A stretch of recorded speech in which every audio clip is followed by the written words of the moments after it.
But I always think about now the millions of other folks that whose names are almost not remembered by history. These are folks that are just like you and me. They wake up every day.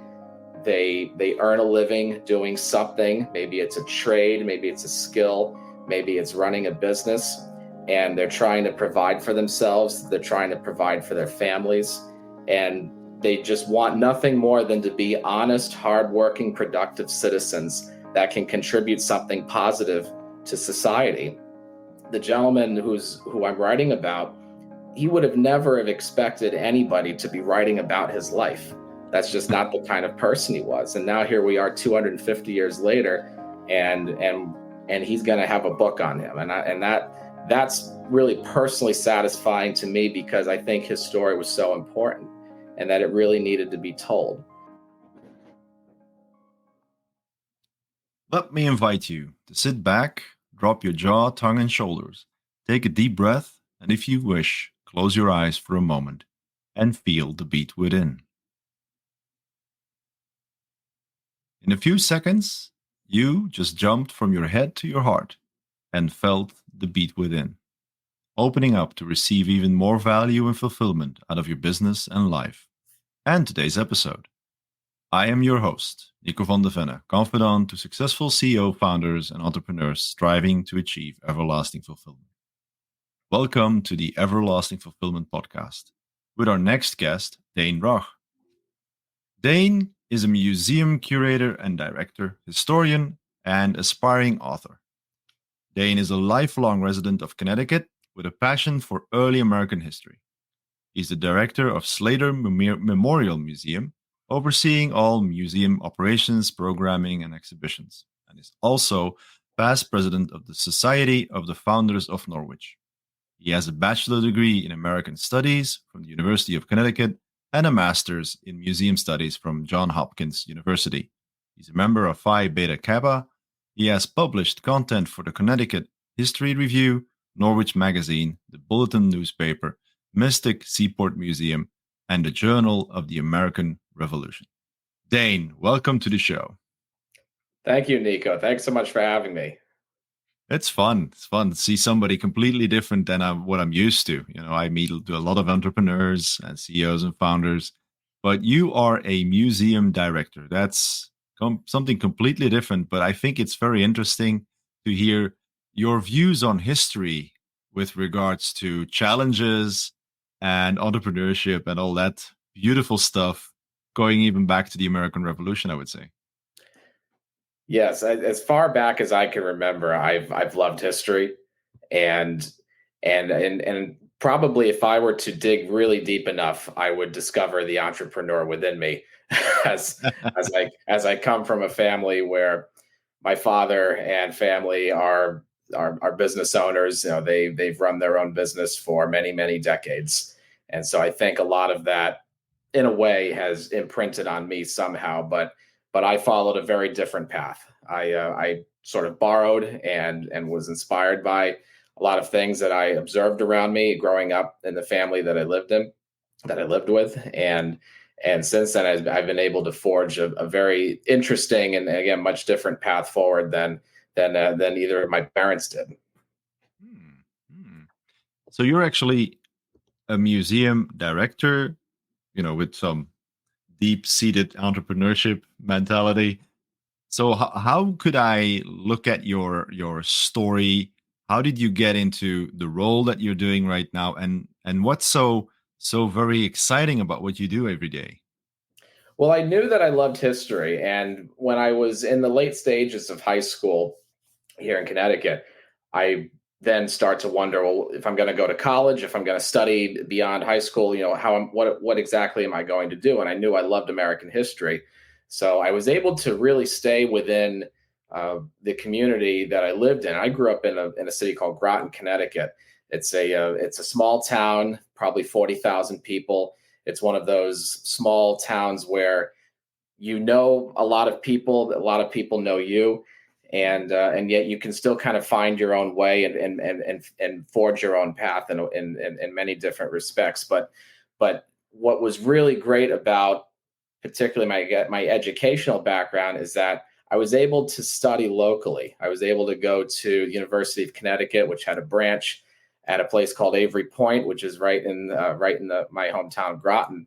So from pretty much birth up until college, I had never left the community, and for a lot of people, that probably sounds really strange because I remember I had a friend in middle school, and he had asked me a question, Dane, where have you lived in the world? Like what places have you lived in? And his dad was in the Navy, so they moved around the country a lot.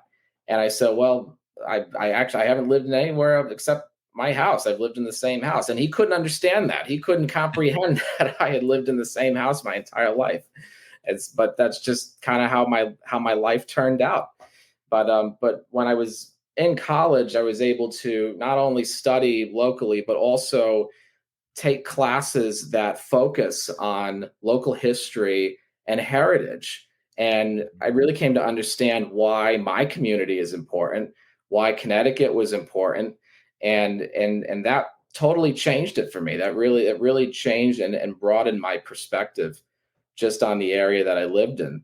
And when I was in college, and anytime I would tell someone I'm studying history, or I was a history major, every person would reply with the same response. They said, "Oh, so you're going to be a history teacher?"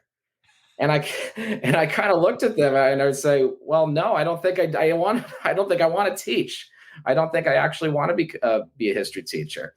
And then that got me worried. Well, if I'm not going to be a history teacher, then what am I going to do? So, as I was about halfway through my degree at UConn, an internship program popped up that was referred to me by one of my professors, who also worked at a place called Mystic Seaport Museum. And I was very familiar with Mystic Seaport, as it's just almost a town over from us. It's a very renowned museum. And I got that internship halfway through my time at UConn. That was really my first job in a museum setting. And when I started that job, and by the end of that internship program, I said, well, I know what I want to do now. I want to work in museums. This is what I want to do. And that internship was almost 15 years ago. So from that point until now, I've spent my entire career in museums, working all the way up as an intern, and then as an exhibit interpreter, an educational tour guide. I worked in a planetarium at one point, and then got to understand how business and fundraising works in museums, and then all the way up to managing educational programs at Slater Museum when I transitioned to that role. And then I became the director of the museum. So I didn't think that I would end up in the place that I am at this stage in my life, but I'm happy I did, because I'm doing exactly what I hoped I would be doing. Well, that's a given. That's a given present right there. If you're able to do what you really love to do, and surround yourself with literally all the objects that you would love to study. So the first museum you were talking about is the Mystic Port Museum. Mystic Seaport Mystic Museum. Seaport. What's the story there? Because if you hear the word mystic, it's usually like, what? Yeah, so Mystic is not a town. It's actually a village, and it spans two separate towns in Connecticut near where I grew up. And Mystic Seaport is, if I'm not mistaken, it's the largest indoor-outdoor maritime museum in America. And so when you go to this museum, you can see a number of indoor and outdoor exhibition spaces. They have tall ships on display. Probably the most famous one is the Charles W. Morgan. It's the last wooden whaling ship left in the world from the 19th century. And it's a marvelous vessel. It's the crown jewel of their collection. About 10 years ago, actually, they brought the Charles W. Morgan on another voyage. It hadn't traveled, I think, in maybe 70 or 80 years. And so they set sail. They restored the vessel for an untold amount of money. I couldn't tell you how much it was. And then they sailed it for the first time again in many, many decades. So I got to sail on that ship, and I got to learn a lot of the ins and outs of American maritime history.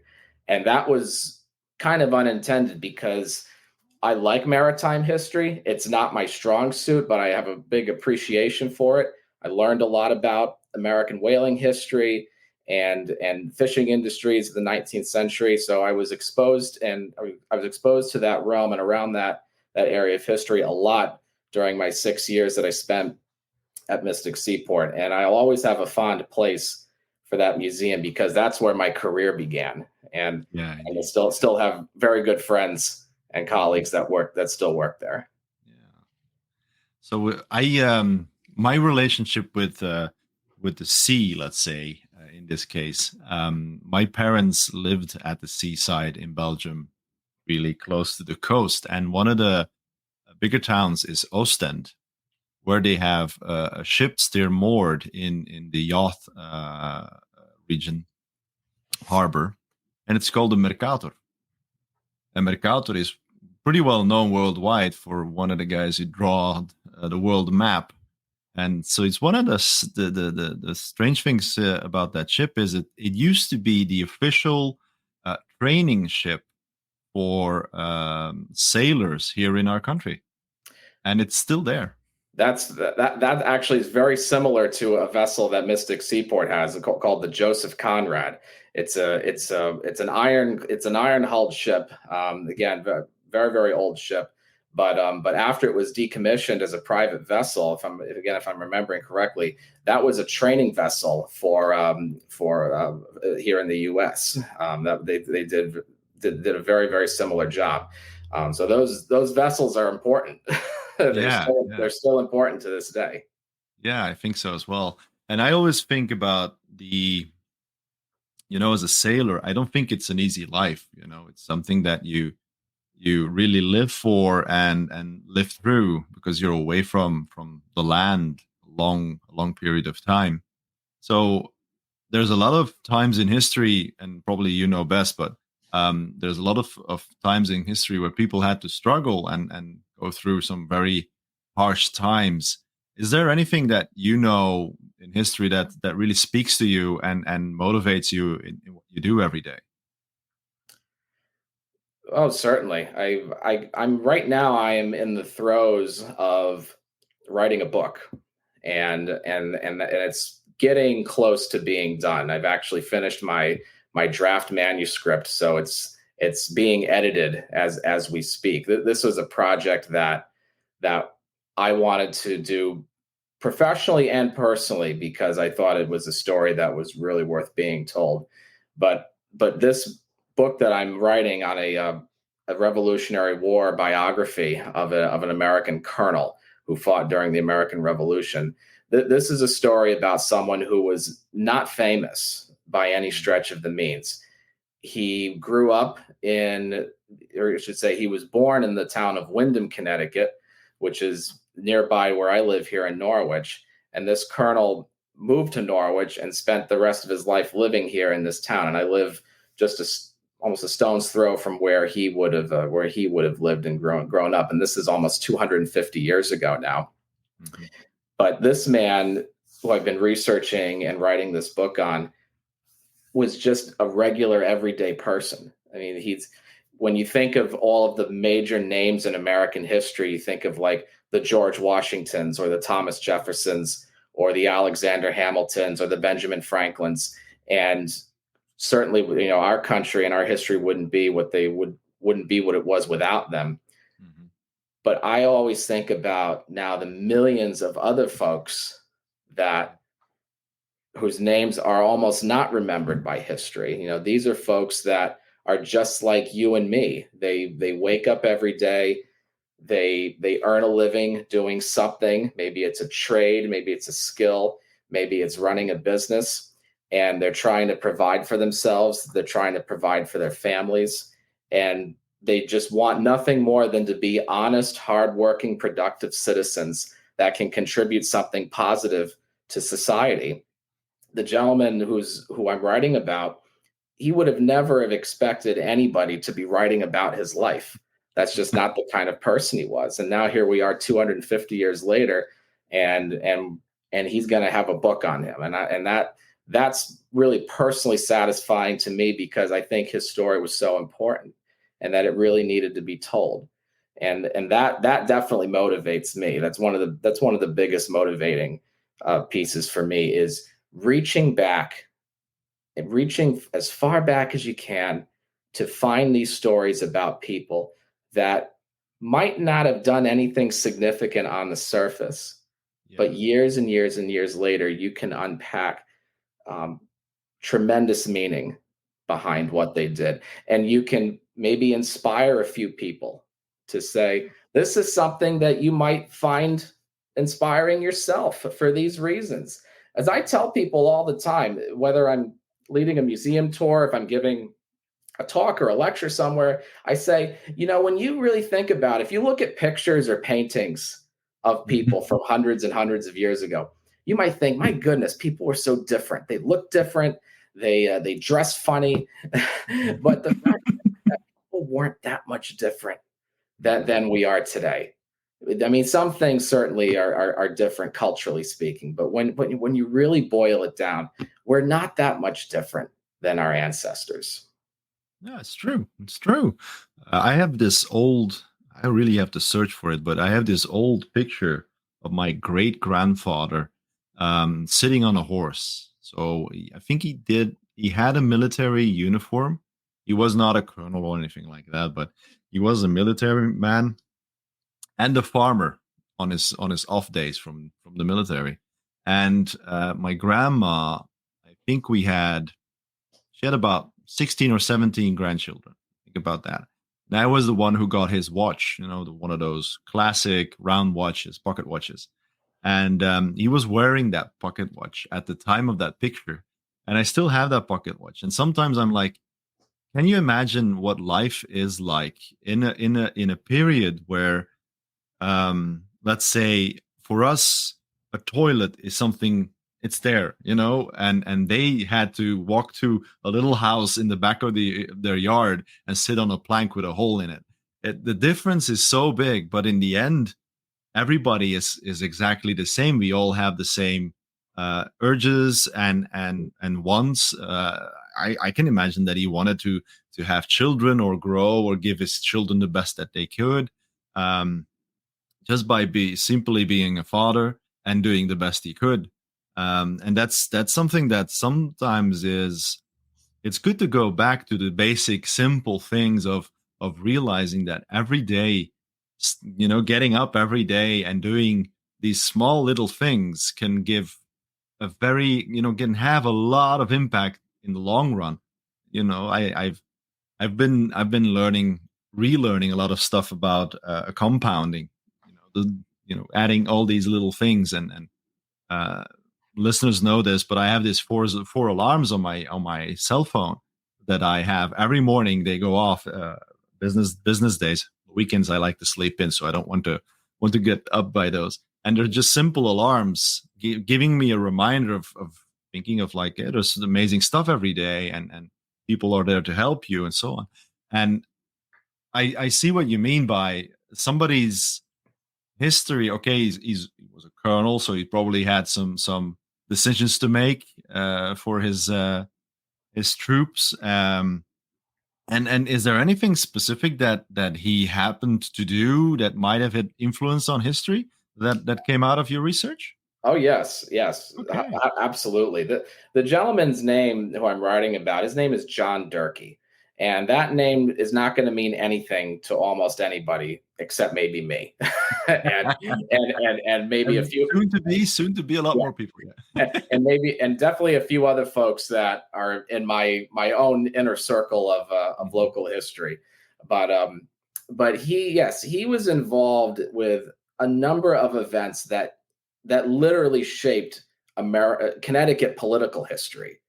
And that's, again, something that he would have never have realized this at the time, but that's exactly what occurred. And one instance I'll refer to was in the year 1765. In the year 1765, there was a whole crisis that was unfolding in what was then the 13 colonies here in America, and our relationship with England was now beginning to deteriorate, as England had been fighting so many wars over the past century. They racked up so much debt and needed to pay those debts somehow. So they started levying taxes and tried to use the colonies as a revenue stream to be able to pay for their debts. And so when they passed a tax called the Stamp Act, it taxed documents and pretty much any paper goods in America. That was particularly difficult for business people and merchants to have to work with. So, to make a very long story short, there was a man who was appointed the tax collector for Connecticut, and he was another local man from New Haven, Connecticut. So, this isn't somebody that the king has sent from England. This is someone who lives in the state. Well, his job was off to a very rough start. So he decided he was going to ride to the capital, to Hartford, to plead before the governor for assistance somehow. Well, they found out, the colonists in Connecticut find out that the tax collector is going to be on the move to Hartford. And so they decide that they're going to intercept him. And John Durkee is the man who mounts his horse, and he's wearing his military uniform because he was a veteran of the French and Indian War from just a few years prior. And he rounds up, records say, as many as 500 men. And they successfully captured this tax collector and forced him to resign his commission, to leave his job. And it was it didn't result in violence. That's the important thing that I point out in the book, is that what they did was really bold of them, but it was a nonviolent form of demonstration. Although capturing an agent of the British Crown could have been seen as a very illegal act, and the people could have suffered a lot of consequences from it. But they were successful in that. And John Durkee was the man who led these men to capture the tax collector and force him to resign. And from that point forward, people in Connecticut, their minds start shifting. All of a sudden, there's a lot of talk, there's a lot of chatter about where Connecticut is going to go in this larger issue that's been unfolding with taxation and England. So that year, the year after that had happened, is when we ended up with a whole new governorship in Connecticut. John Durkee ended up representing himself in the Connecticut legislature for a very brief moment, and it's because of all of those events that unfolded in capturing the tax collector, it really shifted everyone's mindsets in Connecticut. So that, and again, he would have never have really understood that in the moment.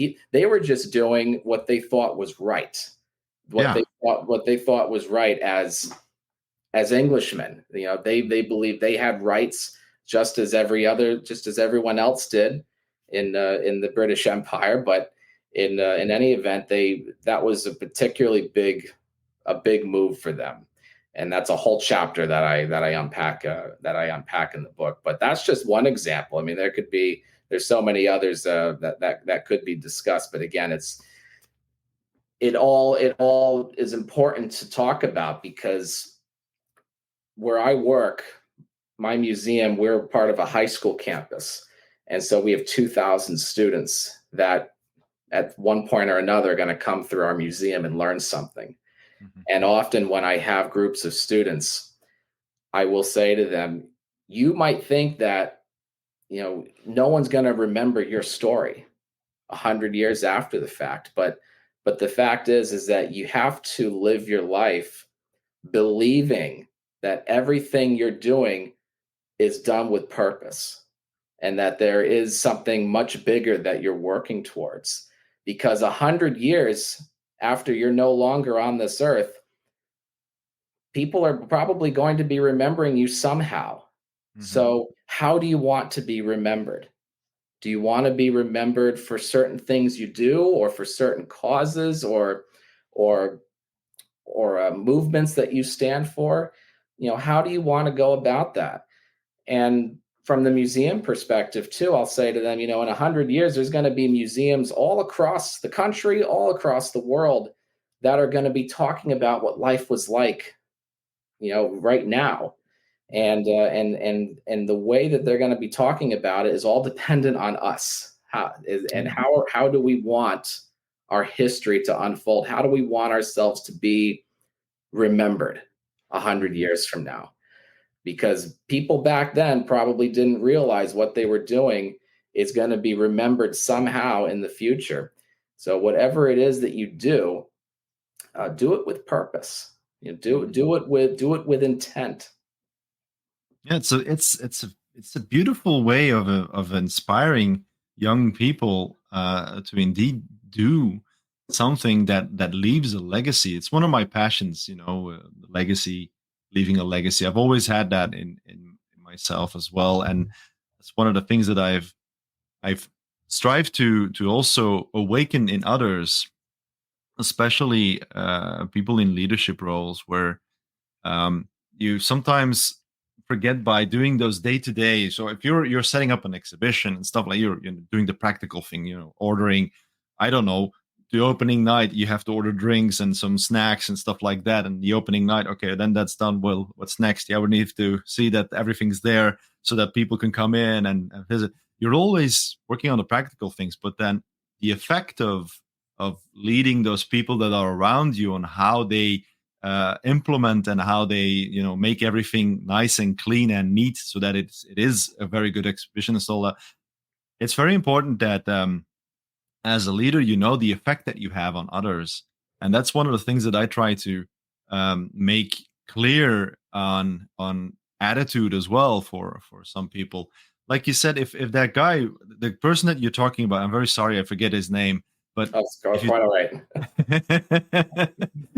His name is going to be written in a book, and he's going to be, remembered by many by that alone. But if you look at what you're saying, he did not use violence. And the reason that we're saying that you're saying that very specifically is because history has a lot of violence in it, and that's usually the part that's remembered. But there's a lot of, there's a B-side on the track where there's no violence, and everyday people do their little things. And even, I don't know, a lord in a castle. I remember this the Scottish series where there was a lord in his castle, and a part of the series was about the distribution of foods and of livestock and all. It sounds so boring, but it's a part of everyday life. These people had to have food and put food on the table so they can create children and grandchildren, so that we could run around on the earth. And that as well is a part of our history now, in the past and in the future. And like you said, if you can inspire people to become more, I always say I always want to get a little bit better than the person I was the day before. I don't compare myself to anybody else. Of course I do, but I'm trying not to. It's just a natural human thing to compare yourself to other things. And if you can do that, history is going to write about you. You might be, between the lines of the big scriptures and stuff like that, but at least every day going to an office, or in your case, a museum, giving inspiration to people. Who knows? One of those kids might be a president at some point. That's just it. That's a perfect example. And what you talk about in terms of that perspective and leaving a legacy is extremely important. We had a visit recently from some state lawmakers at the museum where I work, and these 5 lawmakers that joined us were all graduates from Norwich Free Academy, where I run the Slater Museum.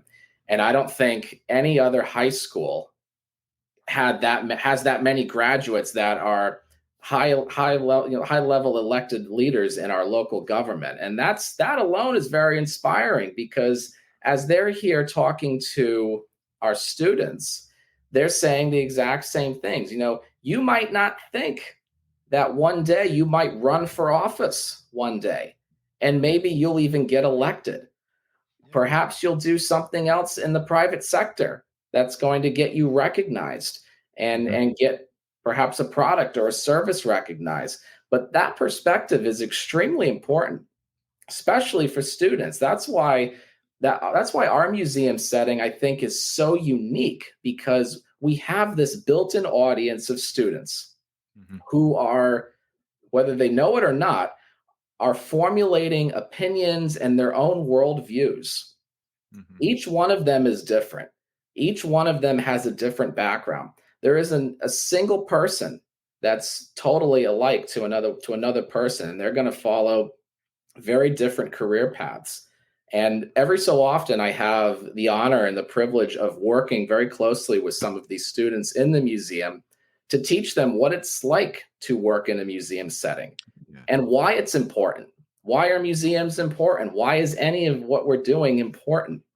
There's this ancient Greek axiom known as kleos, and that talks about legacy, building a legacy worthy of remembrance generations and generations later. And when you come into a museum like Slater Museum, you'll be greeted with an exhibition featuring plaster casts of very famous sculptures from Greco-Roman history. This represents history and architecture and artwork that was created thousands and thousands of years ago.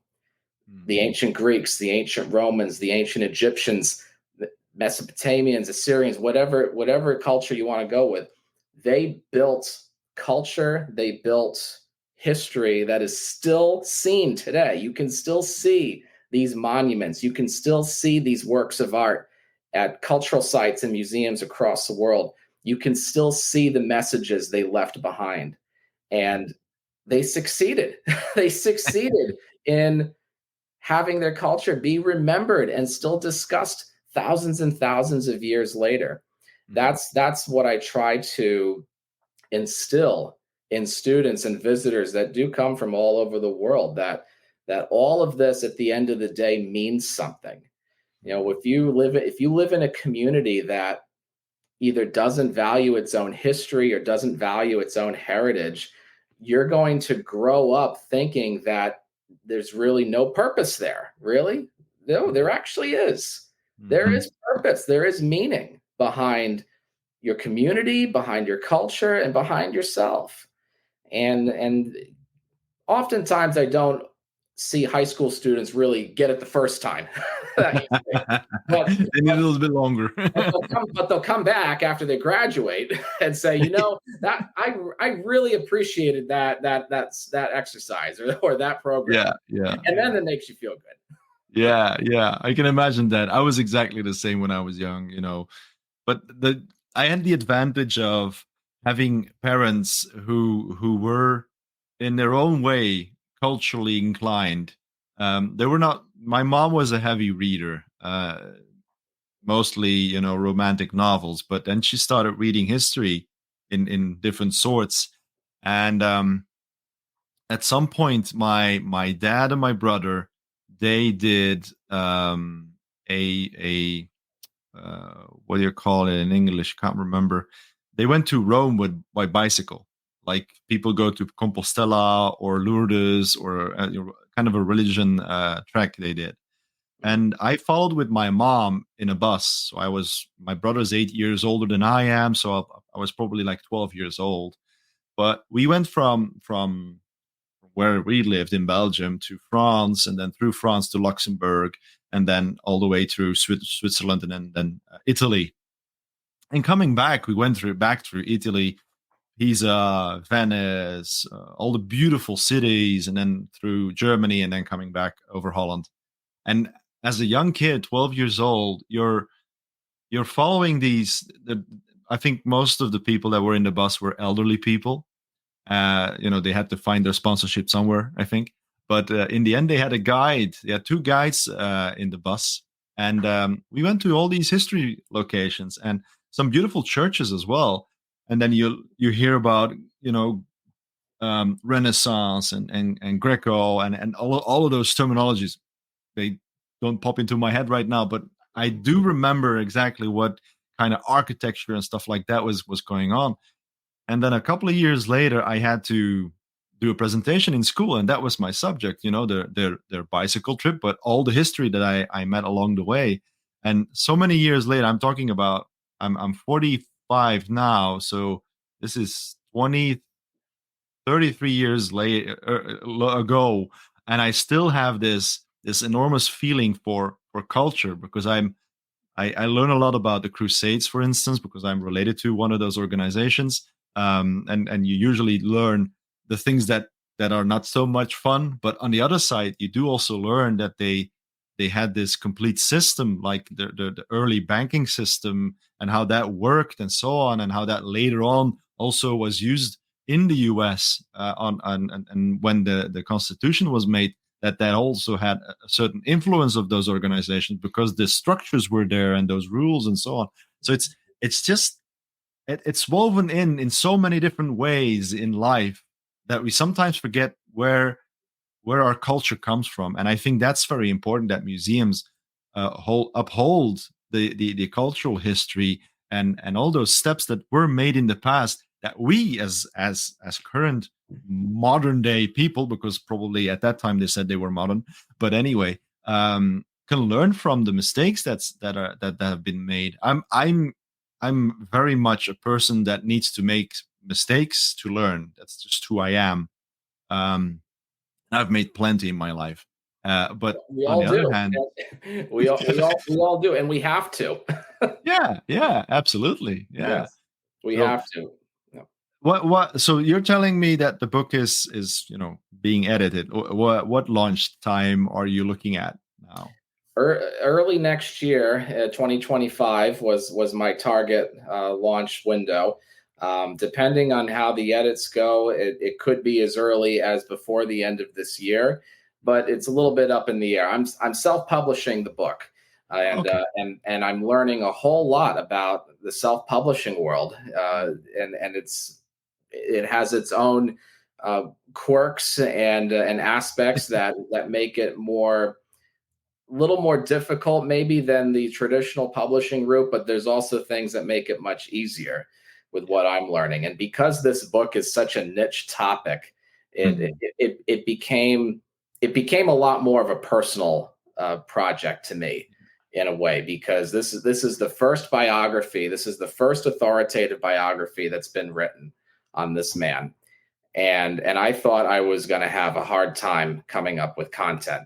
Well, it turns out just the opposite happened, and I could have easily gone off the rails and made the book hundreds and hundreds of pages longer than it needed to be. But at the end of the day, I have to keep it. I have to keep it relevant to tracing his life. Not just talking about all of the different major battles and things that he was involved with. But in any event, that's been a big learning experience to me, to say the least. But I've set my own goals, and I've been able to meet those goals. So this has been, again, a very interesting and educational journey on how to write a book, because I've never done this before. I've been learning a lot as I go. I've been reading a lot of different other books and articles about how to write and how to go about it. And I started to, at one point, I was starting to kind of succumb to this feeling like, am I really prepared to do this? Struggle. Should I really do this? Like the imposter syndrome. I think that's what it's called. The imposter syndrome started to kind of take root. And then afterwards I said, I have to just do it. I mean, I can do all the research and do all the preparations that I can, but at the end of the day, it's not going to get written unless I start it, unless I actually. That's true. Yeah. Do you have any tips that you might give to people that are listening about writing a book? I'm working on one as well, as I'm using these kind of parables to explain terminologies like CEO disease and founderitis. These are terminologies that have been invented, but it's easier to tell a story and then explain afterwards what the the idea of the story is, and then explain what exactly you mean.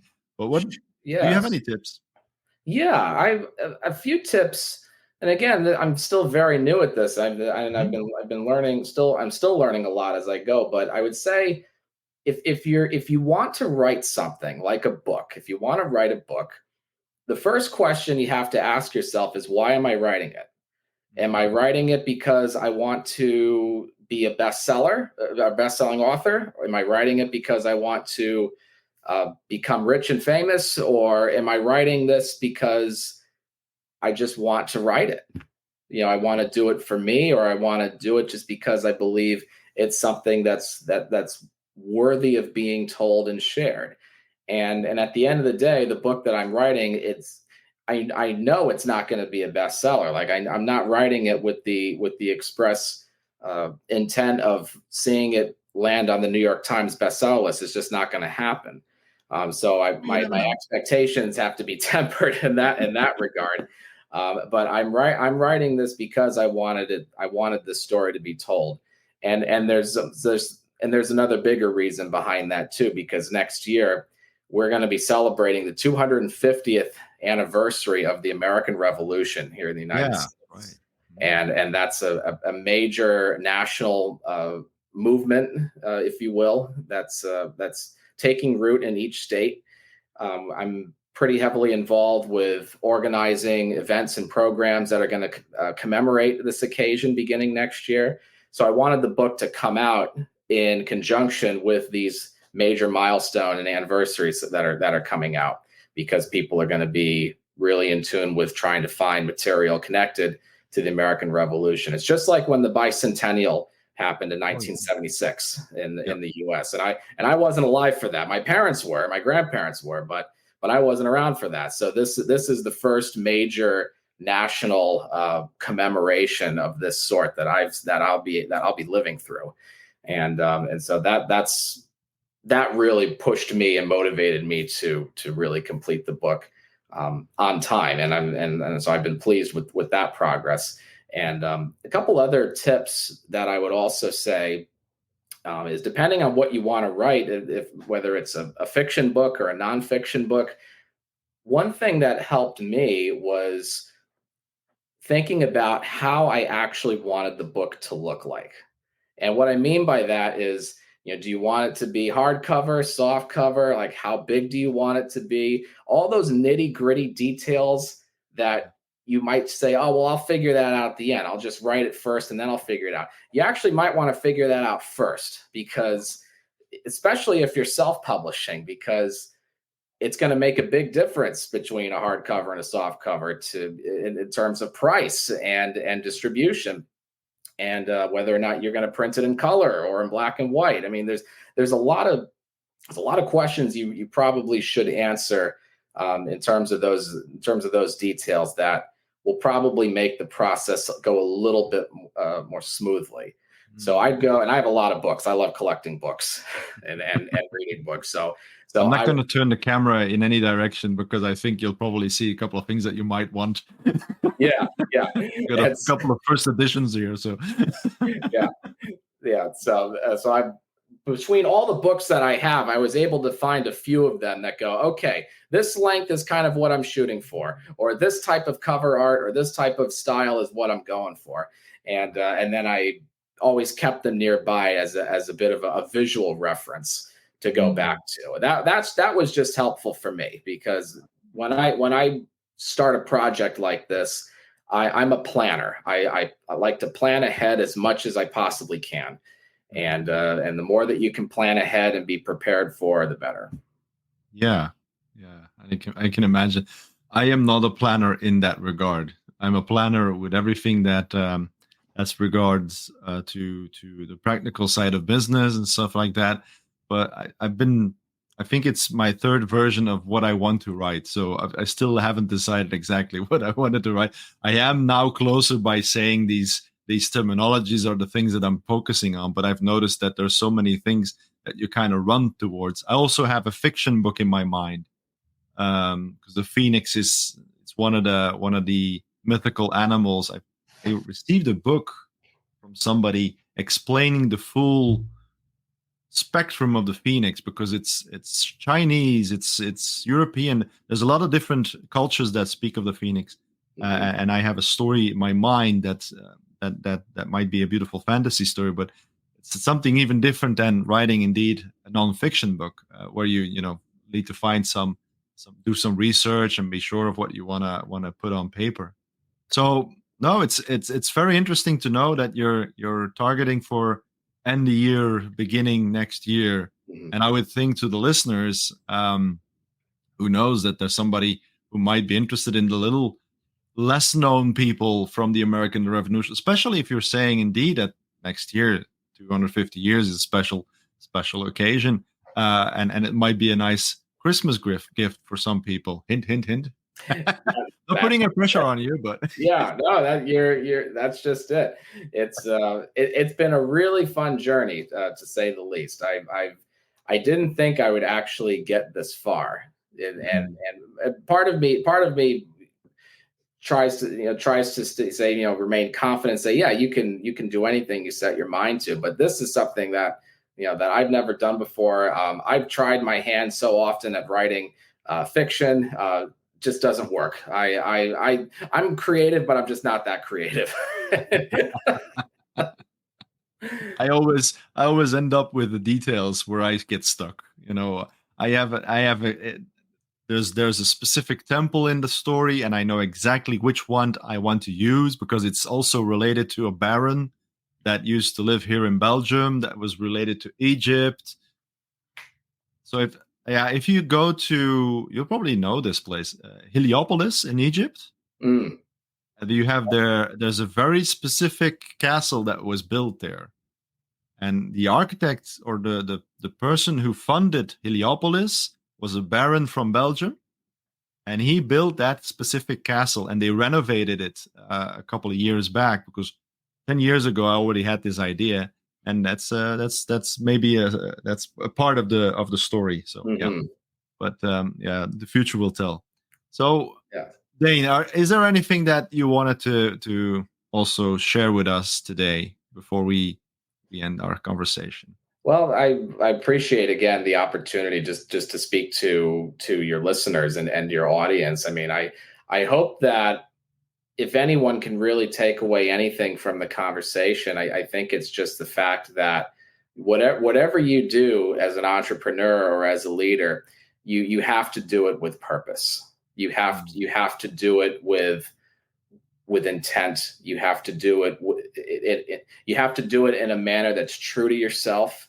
I always tell myself, you can't be somebody that you're not. You just can't do it. It doesn't work that way. If you're trying to launch a product or launch a service, like you have to do it knowing that you yourself are being true, that you're being true to yourself, you're being true to what you're trying to create. Because if that's not the case, it's not going to work out. It's not going to work out in the way that you want. And so for me, it boils down to when I'm having these conversations with students and people that come into the museum from all over the world. It's if I can let them leave with just one thing that they learned that they thought was of use or was valuable, or maybe it changed the way they think about something Yeah. in a different way. That makes me feel like I'm doing my job. And I think about when all those years ago when I was a little kid, growing up in the city of Groton.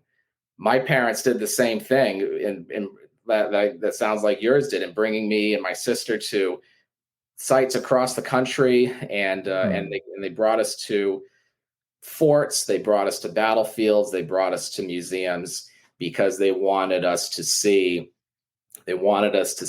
these sites and be exposed to them at an early age. And for me, it really had a major impact on my professional career.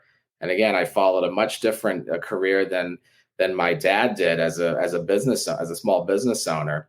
But it always made me remember where I come from, and I want anybody anywhere to just remember where you came from, And remember that wherever you're going, your name is going to be out there somehow. Particularly like with my dad. My dad runs a business where, he installs security systems in people's homes.